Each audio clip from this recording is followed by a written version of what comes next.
딸아이 방문 틈새로 그 사람의 손이 보였을 때 저는 알았습니다. 다음은 제 딸 차례라는 것을요. 20년 동안 침묵했던 며느리가 마침내 시아버지의 목을 조른 이유. 이것은 실제 한 할머니가 들려준 이야기를 바탕으로 재구성한 것입니다. 때로는 침묵보다 용기가 더 큰 사랑일 때가 있습니다. 지금부터 조용히 이야기 시작합니다. 조용히 해. 할머니도 좋아했어. 그 속삭임을 들은 순간 저는 결심했습니다. 이 집안의 가장은 다음 날 아침을 맞이하지 못할 거라고요. 안녕하십니까? 저는 이순덕입니다. 올해 74살이고요. 강원도 속초에서 조용히 살아가고 있습니다. 주름이 깊게 팬 얼굴이지만 사람들은 제 눈빛이 여전히 또렷하다고 말합니다. 아마도 제가 겪은 일들이 저를 약하게 만들지 못했기 때문일 겁니다. 지금 제가 사는 곳은 평범한 단독주택입니다. 마당에는 제가 직접 가꾼 작은 텃밭이 있고 현관 앞에는 김철수 어르신이 수리해 주신 나무 의자가 놓여 있습니다. 철수 어르신은 제 반려이자 이 삶을 함께 나누는 사람입니다. 우리는 법적으로 부부는 아니지만 서로를 가장 잘 이해하는 사이입니다. 하지만 제가 이곳에 오기까지는 긴 시간이 걸렸습니다. 거의 20년이요. 그 20년은 교도소 안에서 보냈습니다. 여성교도소 3동 12번 방. 그곳이 제 주소였던 시절이 있었습니다. 저는 살인죄로 수감되었습니다. 신문에는 이렇게 났지요. 재벌 며느리, 시아버지 살해, 폐륜의 끝. 사람들은 제가 미쳤다고 했습니다. 아무도 진실을 믿지 않았습니다. 제 남편 박정훈. 그는 박영철 회장의 막내 아들이었습니다. 우리는 1971년에 결혼했습니다. 저는 그때 18이었고 남편은 25이었습니다. 가난한 시골 출신 처녀가 재벌가의 아들과 결혼한다는 건 당시엔 신데렐라 이야기처럼 들렸습니다. 동네 사람들은 모두 부러워했지요. 하지만 그건 시작일 뿐이었습니다. 박영철 회장, 제 시아버지, 서울 성북구에 저택을 소유한 건설업계의 거물이었습니다. 자수성가했다는 이야기로 유명했고 병원과 학교에 거액을 기부하는 자선사업가였습니다. 신문에는 항상 서울의 양심이라고 불렸습니다. 사람들은 그를 존경했습니다.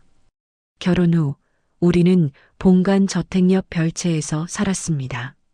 넓고 깨끗한 집이었지만 저는 그곳에서 한 번도 편안함을 느낀 적이 없었습니다. 매일 저녁 가족 전체가 본관 식당에 모여 함께 식사를 했습니다. 예외는 없었습니다. 박영철 회장이 상석에 앉으면 모두가 숨을 죽이고 기다렸습니다. 그가 수저를 들기 전에는 아무도 먼저 먹지 못했습니다. 저는 새 아이를 낳았습니다. 첫째 딸 지연이, 그리고 두 아들 준호와 민수.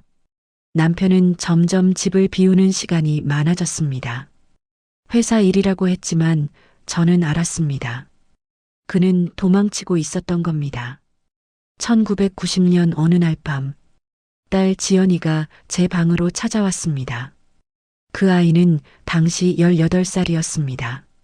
얼굴이 창백했고 손이 떨리고 있었습니다. 엄마 할아버지가 어젯밤에 지연이는 끝까지 말하지 못했습니다. 그저 제 품에 안겨 울기만 했습니다. 그날 저녁 만찬, 박영철 회장이 웃으며 말했습니다. 지연아, 다음 주말에 할아버지 서재로 와라. 대학 공부 도와줄게. 그리고 덧붙였습니다. 내 엄마도 젊었을 땐 내 공부방에 자주 왔지. 할머니도 좋아했어. 그 순간 저는 식탁 위에 놓인 나이프를 보았습니다. 그리고 시아버지의 목을 보았습니다. 딸아이는 고개를 숙인 채 밥을 삼키지 못하고 있었습니다. 남편은 아무 말도 하지 않았습니다. 저는 그날 밤 결심했습니다. 이 사람이 살아있는 한 제 딸은 안전하지 않다고. 그날 밤 만찬이 끝나고 저는 지연이를 데리고 별채로 돌아왔습니다. 남편은 본관에 남았습니다. 아버지와 술을 마신다고 했습니다. 지연이는 방에 들어가자마자 문을 잠갔습니다. 저는 그 소리를 듣고 가슴이 무너지는 것 같았습니다. 18살 딸아이가 자기 집 방문을 잠가야 한다는 게 대체 무슨 의미입니까? 지연아, 엄마야. 문 열어줄래? 한참 후에야 문이 열렸습니다. 엄마, 나 어떻게 해야 돼? 지연이의 목소리는 떨리고 있었습니다. 저는 딸의 손을 잡았습니다. 아무 말 안 해도 돼. 엄마가 다 알아. 다음 날 아침, 저는 남편을 기다렸습니다. 새벽 2시가 넘어서야 남편이 집으로 돌아왔습니다.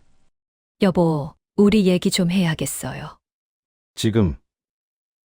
내일 하면 안 돼? 안 돼요. 지연이 일이에요. 아버님이 지연이한테. 저는 말을 잇지 못했습니다. 남편은 한숨을 쉬었습니다. 또 그 얘기야? 또 순덕아. 아버지는 그런 분이 아니야. 저는 믿을 수 없었습니다.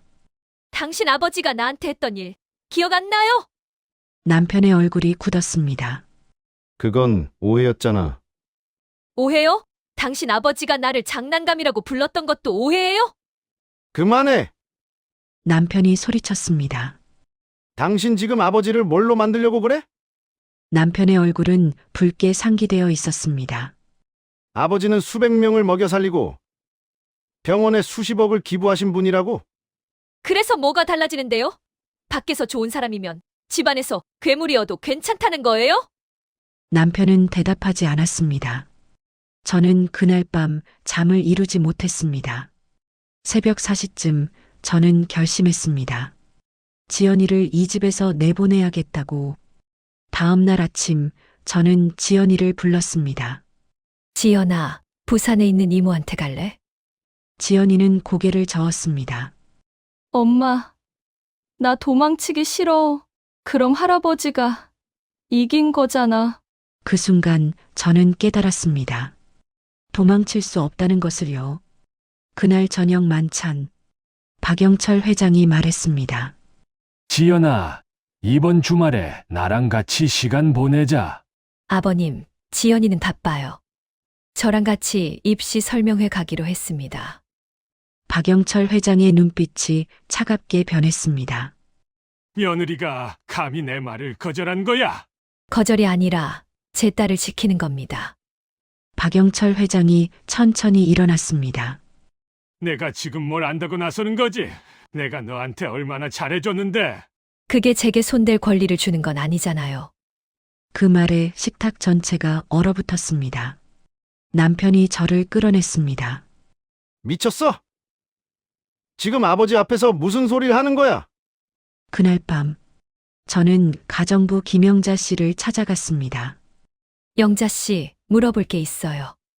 회장님 조카 딸 10년 전에 돌아가신 분 있잖아요. 영자 씨의 손이 멈췄습니다. 그건 자살이 아니었어요. 그 아이도 사모님처럼 대장님한테. 저는 숨이 막혔습니다. 그 애, 어머니한테 말했대요. 근데 아무도 안 믿었죠. 퇴원하고 한 달 뒤에 한강에서 몸을 던졌어요. 그렇다면 진짜 잘못된 건 누구였을까요? 그로부터 사흘 후 저는 지연이를 부산으로 보냈습니다. 일주일만 있다 와. 엄마가 정리할 게 있어. 지연이를 보낸 그날 밤 저는 박영철 회장의 서재로 불려갔습니다. 들어와. 박영철 회장은 가죽 의자에 앉아 위스키를 마시고 있었습니다. 지연이 어디 보냈어? 부산이요. 왜? 아버님께서 손녀한테 관심이 너무 많으셔서요. 박영철 회장이 웃었습니다. 관심. 그게 나쁜 거야. 나쁘죠. 제가 겪었던 그 관심이니까요. 박영철 회장은 잔을 내려놓았습니다. 순덕아, 너 지금 뭘 하려는 거야? 해주신 게 뭔데요? 저를 20년 동안 장난감 취급하신 것이오? 박영철 회장의 눈빛이 차갑게 변했습니다. 입 조심해. 내가 증거라도 있어. 영자 씨가 다 봤어요. 시어머니도 알고 형님 댁 식구들도 다 알아요? 그래서 그 사람들이 내 편을 들어줄 것 같아. 박영철 회장이 말했습니다. 순덕아, 이 집안은 내가 만들었어. 내 돈으로, 내 힘으로. 너도 내가 들여온 거야. 그는 제 턱을 잡았습니다. 그러니까 너도 내 거지. 저는 그의 손을 뿌리쳤습니다. 전 물건이 아니에요. 물건 아니면 뭐야? 시골 처녀 주제에. 지연이 다음 주에 다시 데려와. 안 그러면 너 아들들도 가만 안 둬. 그 말에 저는 온몸이 얼어붙었습니다. 저는 서재를 나왔습니다.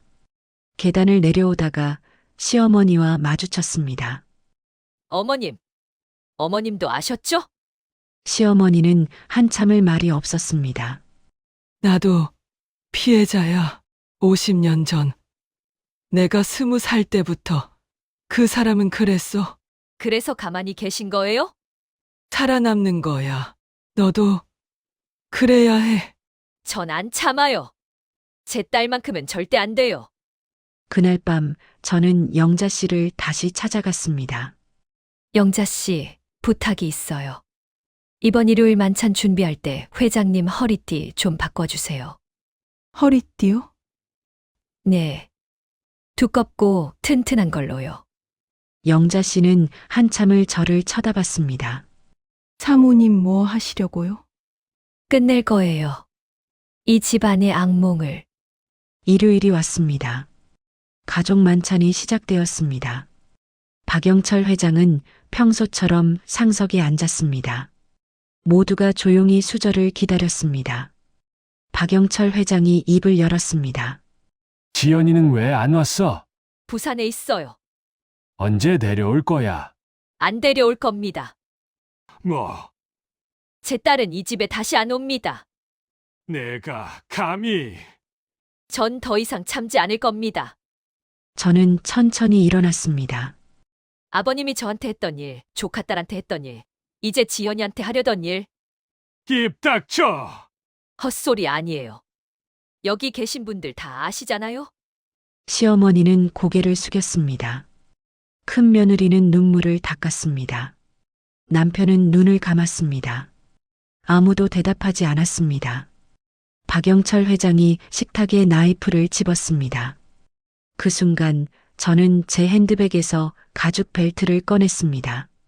박영철 회장이 휘두르는 손을 피하고 벨트를 그의 목에 감았습니다. 끝이에요. 당신의 장난감은 이제 더 이상 참지 않아요. 박영철 회장이 발버둥쳤습니다. 남편이 저를 떼어내려 했습니다. 하지만 저는 놓지 않았습니다. 20년 동안 참았던 분노, 그 모든 것이 제 손에 힘을 실어주었습니다. 박영철 회장의 몸이 축 늘어졌습니다. 저는 벨트를 놓았습니다. 남편이 비명을 질렀습니다. 저는 가만히 서 있었습니다. 경찰 불러요. 제가 했어요. 저 혼자. 남편이 저를 쳐다봤습니다. 왜 이랬어? 당신이 지켜주지 않았으니까. 경찰이 도착했습니다. 저는 수갑을 찼습니다. 경찰차에 오르기 전 저는 본관을 돌아봤습니다. 그 큰 저택이 이제 더 이상 무섭지 않았습니다. 제가 괴물을 죽였습니다. 그리고 처음으로 자유로워졌습니다. 재판은 빠르게 진행되었습니다. 저는 살인죄로 기소되었고 언론은 연일 제 이야기를 다뤘습니다. 법정에서 저는 모든 걸 말했습니다. 하지만 판사는 고개를 저었습니다. 동기는 이해하지만 법은 법입니다. 저는 20년형을 선고받았습니다. 남편 박정우는 재판이 끝난 후 저를 찾아왔습니다. 이혼 서류에 서명해줘. 알았어요. 아이들은 내가 키울게. 당신이 키우면 또 똑같이 되겠죠. 남편은 대답하지 않았습니다. 그게 마지막이었습니다. 감옥 생활은 힘들었습니다. 하지만 이상하게도 저는 자유로웠습니다. 더 이상 두려워할 사람이 없었습니다. 매일 아침 6시에 일어나 작은 도서관에서 책을 읽었습니다. 딸 지연이는 한 달에 한 번씩 저를 찾아왔습니다. 엄마, 미안해. 아니야, 지연아. 내 잘못이 아니야. 엄마는 괜찮아. 너만 안전하면 돼. 지연이는 울었습니다. 하지만 저는 울지 않았습니다. 10년이 흘렀습니다. 지연이는 의대를 졸업하고 아동심리치료사가 되었습니다. 엄마, 나 학대받은 아이들 돕는 일 하기로 했어. 그래, 잘 생각했다. 그 말을 듣는 순간 저는 제 선택이 틀리지 않았다고 확신했습니다. 18년 후 저는 출소했습니다. 교도소 문을 나서는 날 지연이가 저를 기다리고 있었습니다. 엄마, 어디 가고 싶어? 속초, 멀리 가고 싶어. 아무도 나를 모르는 곳으로. 속초에서의 삶은 단순했습니다. 작은 집을 얻어 텃밭을 가꾸고 바다를 바라보며 하루를 시작했습니다. 김철수 어르신을 만난 건 출소 2년 후였습니다. 그는 제 과거를 묻지 않았습니다. 과거는 과거예요. 지금부터가 중요하죠. 2018년 교도소 측에서 연락이 왔습니다. 독서, 봉사, 프로그램에 참여하실 의향 있으세요? 저는 기꺼이 받아들였습니다. 일주일에 3번 저는 여성 교도소를 찾아갑니다. 많은 여성들이 저와 비슷한 이유로 이곳에 왔습니다. 선생님, 후회되세요? 한 젊은 수감자가 물었습니다. 후회는 안 돼요. 하지만 슬프긴 해요. 뭐가요?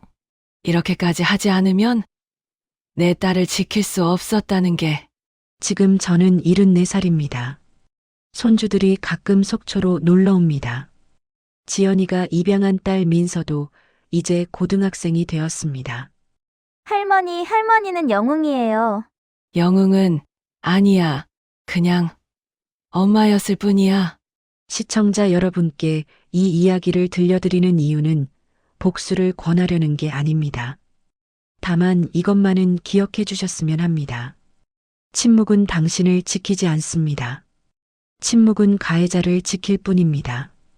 지금도 어딘가에서 누군가는 참고 있을 겁니다. 가족이라는 이름으로, 체면이라는 이유로. 하지만 부끄러워해야 할 사람은 당신이 아닙니다. 만약 지금 이 영상을 보고 계신 분 중에 비슷한 상황에 계신 분이 있다면 부탁드립니다. 말하세요. 도움을 요청하세요. 당신은 혼자가 아닙니다. 이 이야기가 단 한 사람에게라도 용기가 되었으면 좋겠습니다. 댓글로 용기라는 단어를 남겨주세요. 여러분의 응원이 누군가에게는 살아갈 이유가 됩니다. 구독과 좋아요도 부탁드립니다. 여러분, 감사합니다. 그리고 기억해 주세요. 당신은 누구의 소유물도 아닙니다. 당신은 당신 자신의 것입니다.